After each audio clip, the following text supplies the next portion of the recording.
This program is brought to you by Teachers College, Columbia University. Please visit us online at itunes.tc.columbia.edu.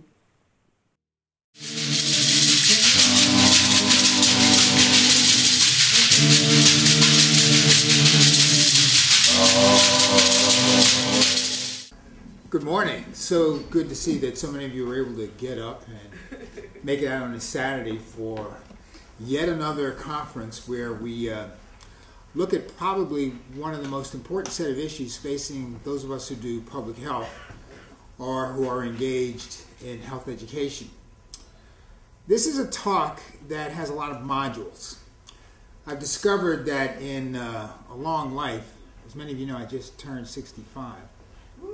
Bless you. I've come to understand a lot about the way in which public addresses like this are actually perceived by an audience. Because I have been doing this since an era that predates PowerPoint, I've really come to understand some of the weaknesses of using electronic means to present complex information that is quite likely to be lost on an audience that is not taking notes. If I give you 50 PowerPoint slides in an hour presentation, many of which contain data that might be presented, for example, in a correlation table, an 8x8 correlation table that has an N, a Pearson correlation coefficient, and a p-value. There are a couple of thousand pieces of information that will flash before your eyes in about a minute. And the probability that you'll remember what has been said is really rather minimal. Human beings don't really have the capacity to memorize that quickly. And short-term memory being what it is, I've come to learn that the best thing to do is not to make a presentation that is really an article that is flashed upon the screen or is spoken by the speaker. It is to think of a talk as just that. It's something that is more like an op-ed piece. So I want you to understand that this is a talk in which I want to make a couple of points that are not so much going to be supported by an amazing array of numbers, but more by a couple of points that I think all of us need to take with us as we contemplate the future. Many of you had to get up early on the way over here, so you may or may not have had a chance to read the newspaper to see that unemployment now stands at 8.1%, and it's getting worse. People aren't just talking about the loss of jobs.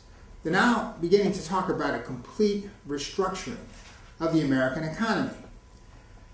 That restructuring has particular salience for the talk I want to give today, which is going to focus on issues of prisons, jails, re-entry, parole, probation, and public health. This is a talk that also has a caveat attached to it, a warning to the listener. One could easily listen to what I'm saying in its modular form and come away with a sense that I'm stigmatizing a population that lives in the greatest imaginable precarity that one could possibly conceive of. So I want to warn you that in talking about some of these issues, the purpose is not to increase our already significant levels of fear, of crime and punishment, but to talk about the public health dimensions and the need that all of us have to sort of rethink in a conference that's focused on cultural competency and sensitivity, to rethink some of our notions about how the public health of the United States is increasingly being driven by the population of people who are doing time in prisons and or jails. That's a big claim to make, and here's how I hope to back it up. Why talk about prisons or jails in a conference that's focused on health education and on public health? Well, the easiest response is to note that prisons and jails contribute to the impoverishment of individuals and communities. And in the United States, I think it goes without saying, health status, disease conditions, are uniquely linked to socioeconomic status. Put in more simple terms, the poorer you are, the greater the likelihood that you'll be exposed to illness, disease, or to conditions that will ultimately result in a rather serious loss of your health status. So we focus on this population because as they grow and as they become an important component of poor communities of color, where some of our most significant public health problems are located, part of what is going to be required is that we really understand the nature of the phenomenon that we're dealing with and the way in which it's tied not just to public health, but to some rather complex social phenomena that have a lot to do with education and that have a lot to do with the economy. The statistics vary depending on how you look at them. And as another caveat, number 3, I think it's important for Americans to understand something that we actually probably don't pay enough attention to, even in institutions of higher learning like this. We do not have a national government with a national minister of crime and punishment. We have 50 states, each of which has a very different set of laws governing how it treats its inmates, how it runs its jails, how it structures its Department of Corrections, and how it even structures the way in which healthcare is delivered to those populations. Are you aware of the fact that the only population in the United States that has a constitutional guarantee of healthcare are inmates in jails and prisons? Not you, not me, not folks who work. No, we don't have that constitutional guarantee. But if you're in the slammer, while on the one hand you have lost many of your constitutional rights, the one that you retain is the one that says, in order to avoid cruel and unusual punishment, if you're ill, you have to be taken care of. That's why the state of California has a Department of Corrections that's in receivership. One of the things that a class action suit pointed out is that the overcrowding of California state prisons was contributing to the ill health of the inmates. And as a consequence, they took the task of running the prisons away from the governor and the state of California and put it in the hands of a sort of a receivership institution. That's the importance that health plays in the whole system of incarceration that we have in this country. Let's look at another way in which health contributes to the nature and functioning of that system. Many of you have heard me talk on this subject before, so forgive me if I review some things that you've heard from me in the past.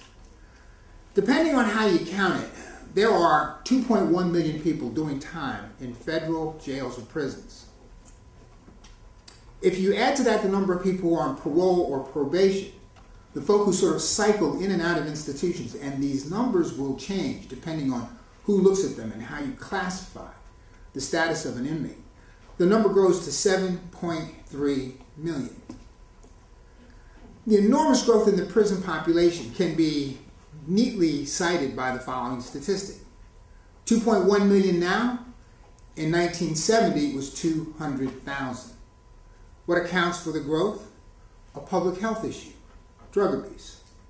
1 out of every 4 people serving time in a jail right now, 1 out of every 4 is there because of a substance abuse related offense. Now, that's just talking about what's on the arrest sheet. Let's look even further at surveys that have been done of inmates doing time in jails and prisons. Again, depending on who you look at and depending on how you interpret the data, maybe as many as 80% will self-report a problem with hard drugs, that is to say illicit substances, or alcohol. That these are problems that are particularly present in poor communities of color suggests that taking what for those of us in medicine and health is a public health problem and applying a criminal justice solution has created a problem that is so enormous that in these increasingly hard times that we are about to go through, things are likely to get so much worse. What's the nature of the problem that I'm pointing to? The sheer fact that so many people are locked up?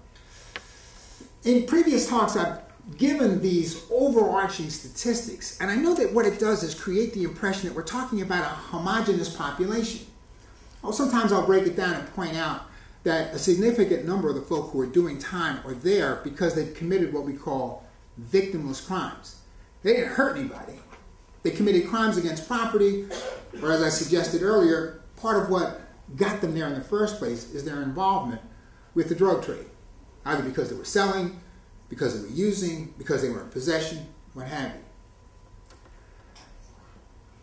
But let's consider another statistic that has also been used as a way of sort of describing the nature of the tragedy of having so many American citizens locked up. It's the set of statistics that describe recidivism. That is to say, the likelihood that you're going to go back to the joint after having been released. Once again, depending on how you carve up the numbers, and it's important not to lump them all together, some estimates suggest that 70% of all folk who are released from prison are likely to go back within 3 years. What does that mean? Well, in previous talks, I've described the degree to which the failure to have the capacity to exercise the full powers of citizenship once you are a convicted felon accounts for a lot of this. You can't get a job in many states. You can't get a loan for your education. And you don't qualify for housing. Most folks who leave prison, and there are 600,000 of them every year who do that, are going to wind up living in their old communities, and they're going to be doubling and tripling up with their families. But that's only if their families aren't in Section 8 housing or aren't in public housing. Because to have someone who has, and let's focus on my prime population here, folks who have a conviction that's related to drug use. In this state, if you have a drug-related conviction, you can't go back to live with your family in public housing. If you do, your whole family risks being kicked out. And as a consequence, one of the most significant risk factors for homelessness in New York City is being a male of color with a previous felony conviction on his record. You don't qualify for housing, you don't qualify for loans that will get you housing, and you have a difficult time getting a job. Whoa, did I just say have a difficult time getting a job? This is March 2009. We have 8.1% unemployment. There is a significant difference in the structure of unemployment in the United States right now. There are lawyers, MBAs, PhDs, folk like those of you in this audience who are now out of work. How well do you think somebody who's done 2 bids in the joint is going to compete with you for the few jobs that remain in the economy? Not very good, is it? And in a society where, at least for the moment, your health care benefits are uniquely tied to whether or not you have a job, a population that already suffers higher rates of morbidity and mortality from a host of health-related conditions is likely to find itself, if it's possible, in even more precarious shape. But recidivism has 2 other dimensions. We worry about it because it typically means that if you've gone back to the community from which you came, if you go back to the joint, it's because you committed a crime that probably involved your neighbors. So we have this dual problem here, which is why I raised the specter of stigma. There's the, okay, you're back home, glad to see you. Please don't take my stuff. Please don't take my stuff. And if you got to use, could you like not do it around my school? Could you not like do it around my kids? Yeah, recidivism means that you're probably likely to commit a crime in the neighborhoods where people are already sorely burdened by high rates of unemployment, by the increasing threat of the loss of their housing, either because they can't pay their mortgages or because they're in the midst of gentrification and the price of rent is going up so high they can't stay there. But the most important thing about recidivism isn't so much what happens when an inmate is in the community. It's the fact that when he goes back, we haven't really understood what that means for the structure of the prison population in the United States. 3/4 of jail inmates in the United States have served a prior probation or incarceration sentence. nearly a quarter, 24%, have served 3 or more prior sentences to incarceration. 3. More than half of all jail inmates have a current criminal justice status at the time of arrest. You understand that the prison population in the United States is a revolving door? It's the same folk. They're growing in number, but with each additional inmate, you're now looking at somebody who's living in too many instances, an extremely toxic environment, where the things that they're going to do to survive that toxic environment are very likely to make them quite problematic as citizens of the communities to which they return. And they're also going to be connected to networks of folk who already understand the import of the numbers I've just cited, which is, dude, you got no chance out there. The way that you're going to survive is not to go straight. You need to be a better criminal. Now, when you look at surveys of inmates, a significant number of first offenders have enormously optimistic outlooks on the future. I have learned my lesson. I know exactly what's going on here. I'm not doing this again.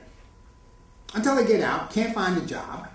Recall that 60% of the folk who are doing time in most jails and prisons in the United States are, for all intents and purposes, functionally illiterate. They may have finished school, but they don't have the skills necessary to qualify for jobs. So the notion that they're going to get a job when they get out not only made no sense in 2006, when the economy was in much better shape and where unemployment was hovering around 4.7%, in the world that we are facing today, with yesterday's release of unemployment statistic, that kind of optimism is likely to lead to, in my humble opinion, pressures on the psyche that are unimaginable. Which leads me to my fourth point about who's locked up. Let's be clear that anybody who says, to the tune of 80% of all those surveyed, I have a problem with alcohol and drugs, please recall I'm married to a psychiatrist, is telling you that they are at the very least at the perimeters of a DSM-4 diagnosis for chemical dependence. Which is a way of saying that one of the ways we've managed the closure of our public mental health facilities is just to lock the folks up. Roughly 1/6 to 1/4 of all people who are doing time in jails or prison in the United States have a diagnosis that is absolutely consistent with depression, post-traumatic stress disorder, in many instances, schizophrenia that is being managed in part by the illicit drugs that people use. We're talking about a population that not only is suffering with a variety of degrees of mental illness, we're talking about a population that is extremely unlikely to get either drug treatment or treatment for their mental illness while they're in the joint, despite having a constitutional guarantee that such care should be provided. You understand where all of this goes? That what we're describing is a situation in which we have created a social dynamic that is feeding on itself and is impoverishing individuals who are caught up in this system, but which is also impoverishing our communities. Some of you have seen the Brooklyn study looking at $1 million blocks. I've mentioned this to some of you before. A $1 million block is one in which the state is spending $1 million to keep the residents of one city block in the system of incarceration, parole, and probation. So, money that ought to be used for their care, for their treatment, for their counseling, is instead going to create this system that continues to build upon itself, that continues to feed upon itself, and may I suggest, has conditions that actually create madness, in addition to locking it up. So I wanted to focus in this talk, interestingly enough, not on that. Have I scared you enough, by the way? I'm really good at this. When I was a preacher, Lord, I just love the apocalyptic, we're going to burn in hell, the end of the world is near, give up hope, all ye who enter here. Don't listen to my voice because you will leave here depressed and probably wanting to take drugs yourself. Je vous en prie, mes chers amis, pardonnez-moi, forgive me, my friends. didn't want to do that. I wanted to actually talk about something that's pretty unusual for somebody in public health. Akers and Lanier, in this month's issue of the American Journal of Public Health, make a proposal that I found fascinating about criminal epidemiology.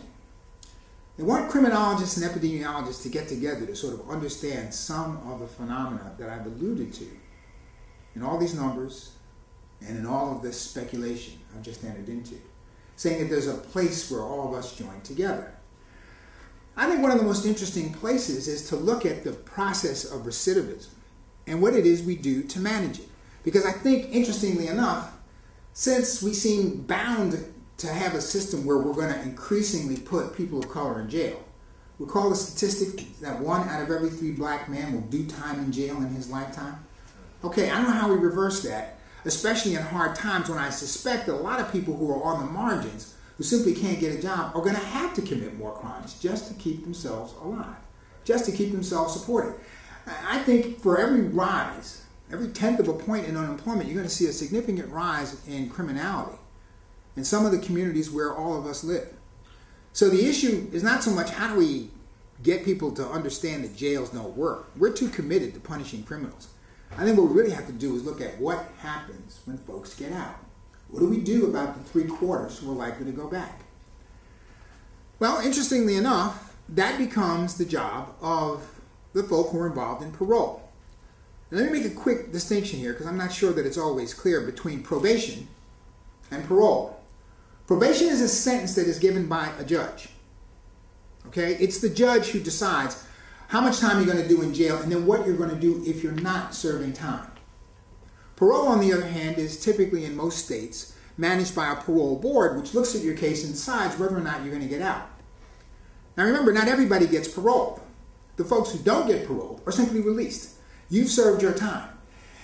And that would be great, I guess, were it not for the fact that some folk who get out really do need some kind of supervision.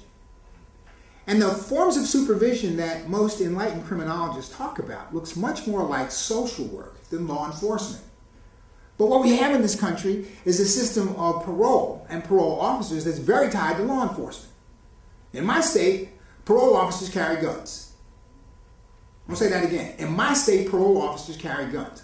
They see their job as really understanding, 3/4 of y'all going to go back? You're going to go back because you're committing crimes in the community? I'm watching you. I got my eye on you. And I expect at any given moment, if I don't like what you have to say to me, if I have you miss more than 2 appointments, if, as the court mandates, you're supposed to show up every week to give me a urine, and I don't get one, forget this presumption of innocence. I assume that that's a parole violation, you are going back. Yeah, a significant number of people who are doing time in jail haven't actually committed a new crime. What they've done is violated the conditions of their parole. So the notion that the parole officer is simply an extension of the police, someone who's there to guard the safety of the community, has its logic. Are we clear about this? It has its logic. And for a lot of the people who get out, please watch this dude. Now, I have an interesting family. I'm the son and grandson of physicians. And I have a brother who's the presiding judge of the Superior Court in Essex County in Newark, New Jersey, across the river. For those of you who are from New York, New Jersey is the state on the other side of the George Washington Bridge. You can see it sometimes when you go to the Hudson River. Yeah, that's Jersey over there. And 22 miles in is Newark, the largest city in the state, although it's not the capital, and the one that is, amongst other things, sort of the epicenter for a lot of the state's crime, and because I do HIV, also the epicenter of their HIV/AIDS epidemic. My brother's been on the bench as the presiding judge in the criminal division in the Superior Court for 17 years. It's sort of interesting to visit his court, because every once in a while somebody comes before them, and what you have looks a lot like a family reunion. Son, haven't I seen you here before? Yes, sir, Judge. I think this is the 5th time. Well, how you doing? Oh, you know, little this, little that. I said, I see you're back, yeah. You said that to me the last time I was here. So, what'd you do this time? Oh, I don't know. Messing around, I guess. Well, what should we do about this? I don't know, Judge. Sometimes I think I'm more comfortable inside than I am out. sometimes I think I'm more comfortable inside than out. When I'm inside, I belong. I know my place. Out here, damn. iPhones, internet, where did all that come from? This world is changing so fast, Judge, I'm not always entirely sure I can keep up. And when I can't keep up, I want to do something to relax. So I'm likely to take a drink, or maybe a toke, or a snort. And then while I feel a little bit better, I also get stupid. So Judge, I'm back. Part of what happens in that kind of scenario is, for those of us in medicine, health education, and public health, the question of, wasn't there somebody there when you got out who could have had a conversation with you about your life course, where you were going, and what you were going to do? Aren't there programs in the community that actually could have helped you out? Why is it that you weren't connected to them? We're all really happy that we have a brother in the White House, and we have every reason to revile the 8 years that George Bush was in office. But you know the one thing he did? 2 Second Chance Acts worth billions of dollars that have been directed at helping reintegrate inmates into society.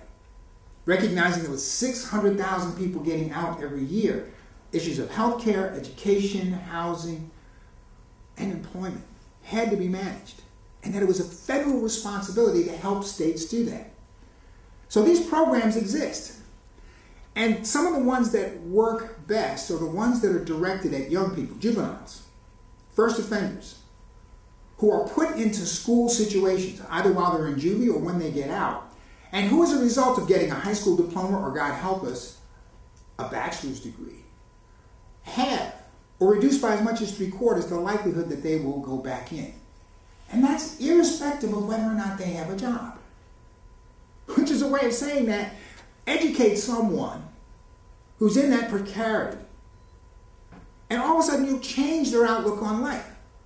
It's just like that very odd statistic that those of us in public health cite all the time. We don't know how it works, but there's something about having an education that improves your health and your health status, and the likelihood that you'll avoid a whole host of diseases. Not just that you learned about disease, there's just something about the transformative power of education, which brings a lot of you into this room today, that not only affects the health of the general public, it has a great deal to do with the future path that youth offenders are going to take. The Urban Institute, which does an enormous amount looking at the criminal justice system in the United States, continues to propose that we think about re-educating parole officers, teaming them with people in public health and in health education, as ways of doing the management of folk who are getting out, so that their life opportunities and chances are much more likely to be improved. The best, but sometimes most controversial, of these proposals is that we give young inmates mentors at the point that they get out. There's something about coming from a community and from a household where there were no adults present in your life, and then suddenly putting someone who cares about you, who's a little bit smarter than you in terms of what they understand about the nature of life, and all of a sudden things change. Now, I said something that understands a little bit more about the nature of life. One of my dissertation students 2 years ago did a fascinating study asking juvenile offenders, what was your perception of the time that you would do for the crime that you committed? Interesting question, isn't it?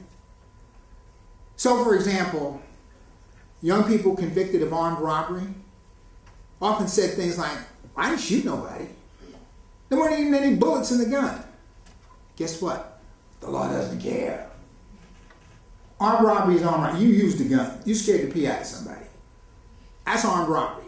And so instead of getting a slap on the wrist in probation, a little time in juvie, you're doing 6 to 10.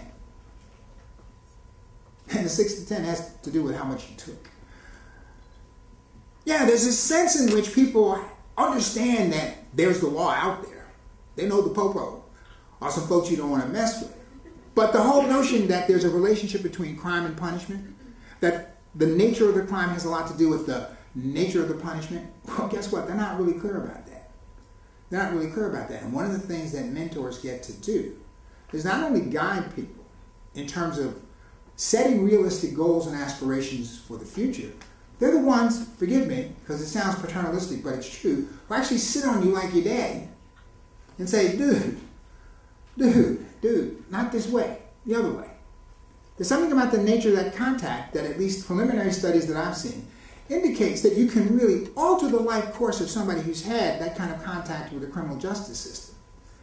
Particularly if it not only includes helping people stay in job training programs, remain in school, or seek health care for conditions that we are in a position to manage. There's something about making that kind of relationship that's missing in the current way we manage parole. I'm saying that the public health dimension, the educational dimension, in a conference where we're talking about public health and education, is one of the most important changes that we can make in a system that is nothing less than tragic, that is throwing away lives at an unbelievably rapid pace. 290% increase in the number of people doing time in jail and prison over the last 30 years. A number that's likely to increase in years to come.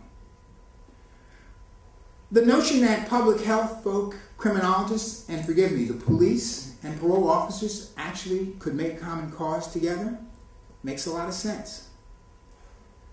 I'm increasingly in meetings where I've come to understand that the people who are in charge of corrections in many large cities look exactly like the folk that they've locked up. They're us. They're black, they're Hispanic. Who are the folk who are most likely to be the guards? The folk who know the folk who are on the inside. Who are the ones who are running the system?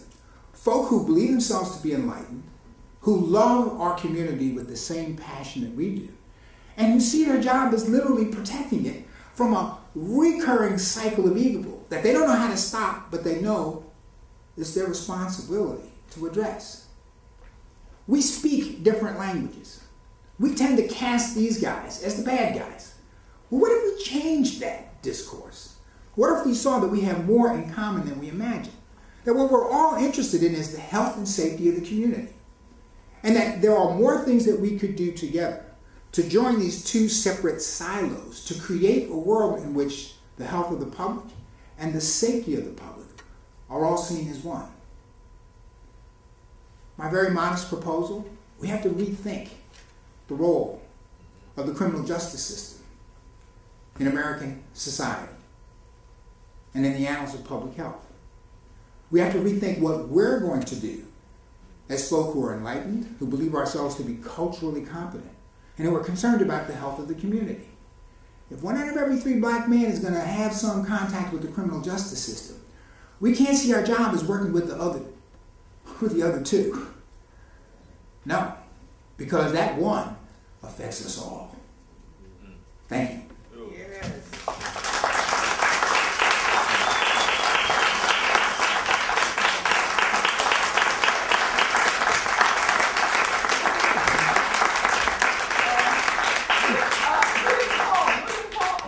Could you help get this table down and this stuff off the stage?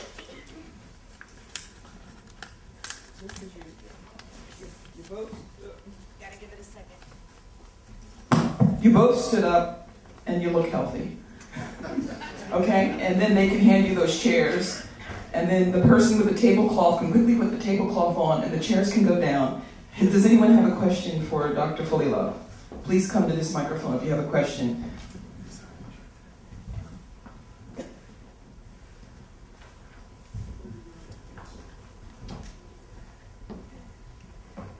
And, okay. Deacon Radcliffe. First of all, Dr. Fullilove, I appreciate your presentation.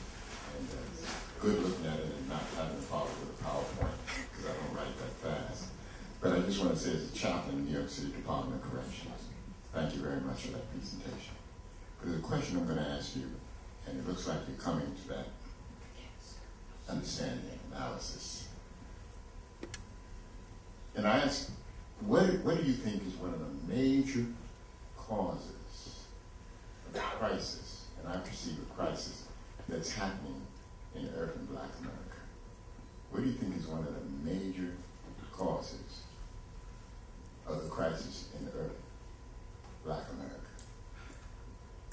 I want to go back to the very beginnings of my career as a public health researcher. Many of you know that I graduated from this institution with a degree in higher and adult education.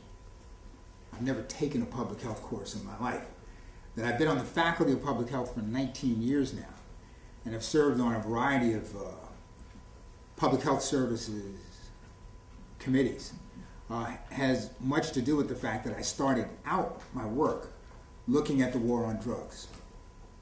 What does the war on drugs actually represent?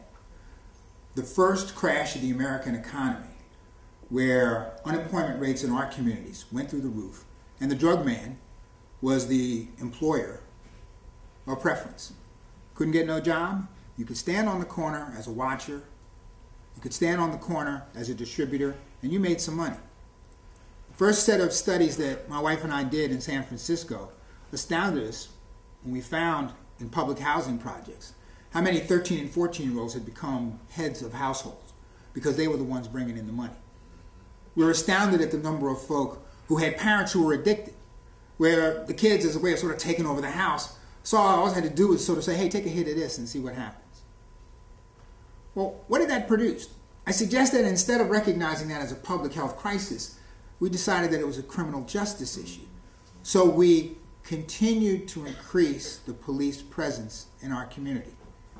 Now here's where those of you who are epidemiologists understand the whole issue related to exposure. The more cops in the community, the greater the likelihood that if you do something stupid, you're going to get caught up in a sweep and you're going to wind up in a joint. I have another talk that I like to give just about what happens to somebody who gets arrested, put in a jail for more than 5 days, who's never charged, who's released, and then what happens to the rest of their lives. In most states, employers have a right to ask if you've ever been arrested, whether or not it resulted in a conviction. Most poor folk can't take 5 days off their job and still have the job when they come back. If you're away from your family for 5 days, what does that do to your relationship? I mean, it goes on and on and on. It's sort of a cascade. So what I'm describing is a cycle in which the increased police presence in the community was at one level justified. Those of you who were around in this city in the late 80s and early 90s remember the level of violence that was associated with crack cocaine use. So a lot of us don't like to admit that cops pulled our ashes out of the fire, in some cases more than once. But the fact still remains, with more of them present in the community, it was inevitable that more of us would be arrested. Once arrested, as I've tried to suggest in this talk, we begin a cycle that you can't escape. Once a felon, always a felon. So the number of folk who are right now serving time in a jail, who've been there before, should tell you something about the nature of how this snowball effect has caught up more and more and more of our young men. And let's be clear, 90% of the folk doing time in jails and prison in the United States are males. Well, females are increasing in their numbers, but right now we're talking about heads of households, fathers, who are really not present for their families, and most certainly for their kids. And as a consequence, have contributed to the deterioration of the most important social structure that communities of color have. Families and the presence of adults, males and females, in the lives of kids. Washington Heights in 2000 boasted of a really interesting statistic. In any given day in that year, 45% of all the young men between the ages of 19 and 29 were either in jail, in prison, on probation, or under the supervision of the courts. One of the phenomena that a couple of people in family planning like to track is the early onset of sexual behavior in our communities. And the number of young women who have babies, number one, to be liberated from their families so that they can get housing. But we're also kind of aware that this is a very Darwinian phenomenon that we're experiencing here. These young men ain't going to be around here that long. Get them while they're young. Make that baby. Let us not become, I'm talking about African Americans and Latinos, let us not become Native Americans, who by stint of forced migration and what can only be described as ethnic cleansing, had their numbers reduced to a small fraction of what was present on this continent at the beginning of the 15th century. No, there's something going on here that is the most disgusting psychosocial dynamics one could possibly imagine. And the fact that in this age we're now beginning to see that this has a public health dimension is, for me, at least a source of hope. Because if we're tying this to the costs of healthcare, and we're seeing exactly how much healthcare to broken families is a major factor in the billions of dollars that we spend on a variety of otherwise preventable conditions, we begin to see that maybe the most cost-effective solution to the problem of drugs and crime isn't to continue to lock people up and have a growing prison population. It's to think about, what do we do to protect the health and the sanity of families? One final note that I absolutely, forgive me, just have to add. You know who's doing really well in the stock market? Private corporations that run prisons. You want to know where to put your money? I guarantee you, Corrections Corporation of America, or CEO, those two, they showed enormous growth. Because as the economy starts to deteriorate and we continue to resort to criminal justice solutions, the fact that in this country you have to be arraigned and given a trial date within 30 days of your arrest means that as we cut state and local budgets, as we cut the number of people who are parole officers, as we cut the personnel who are engaged in the care and treatment of inmates, one of the things we're doing is saying, can't we turn this over to a corporation who will run this like a business and take this out of the hands and reduce the headaches that are associated with maintaining this stuff? Those places are growing. And they're growing precisely because our fear of crime is, unfortunately, ruining our capacity to be rational about ways in which other kinds of solutions, those that we are engaged in talking about today, are actually possible and may even be more effective.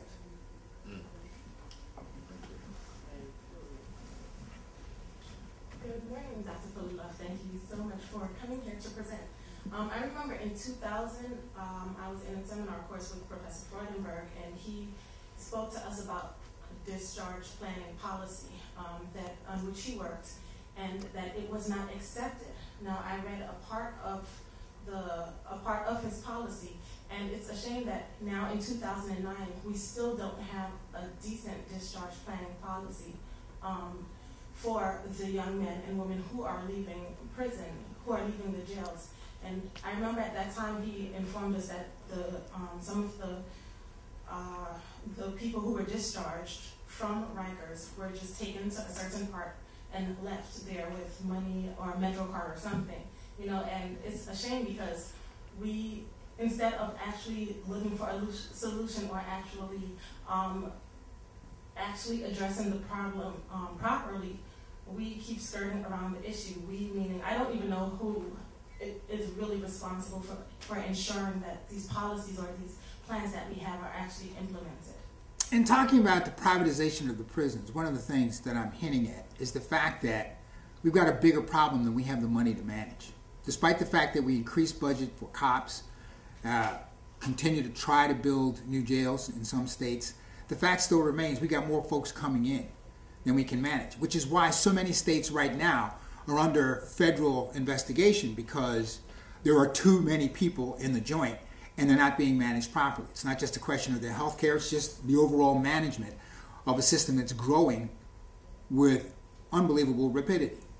People will tell you discharge planning is a luxury. Now, there are some states, recall, this is not uniform throughout the country, there are some states that have exemplary discharge planning practices and policies. South Dakota. There are fewer people living in South Dakota than in Manhattan. So it's a slightly more manageable problem. They also tend to have more money. But right now, at a time when states are under a constitutional mandate to balance their budget, with the state of New York, amongst 41 others, having huge budget deficits. What you're describing is a system that we know works, but for which we have no money. And the major issue isn't that people don't understand the wisdom of this practice. It's that what everybody's concerned about more than anything else. Talk to folk who are in corrections, and what will they tell you? Their primary priority is the safety and the security of what's going on inside. You put all your money together to keep some folk who have some very violent tendencies from completely disrupting and creating situations that are out of hand. So the most important part of managing a prison population tends to be, am I able to assure the safety of my staff and of my inmates? Do you know that in the state of New York, for example, we have no Department of Health that directly works with the Department of Corrections? Doctors who work in state prison facilities are guests of the warden and of the staff. And if the doctor is there to see a prisoner, an inmate with HIV who absolutely has to have his viral load checked and his meds given, if that doc comes to the prison at a time when the warden is really concerned about whether or not he can control his inmate population, guess what? The doc doesn't get in. You see how complicated this all becomes? This is the classic onion. The more you unpeel the layers, the more complicated it becomes. Nick and I worked together. We were both part of a Special Projects for National Significance grant that went to the Fortune Society to look at discharge planning for people with HIV disease. And you're right, it worked. But guess what? It worked because we had federal grant money, and it was not sustainable, which is the problem with too much of what we do in public health. True. Many of you are my students. You've heard me say, we don't have careers, we have projects. And those projects are entirely dependent on who's got the money to pay us, because we've fallen into this terrible habit of wanting to eat on a regular basis. And while we may work with the homeless, we don't want to be homeless ourselves. So we've also discovered that your mind is like an onion. The more we ask, the more it unfolds. We realize just how much more brilliant you are. Thank you. Let's give him a hand.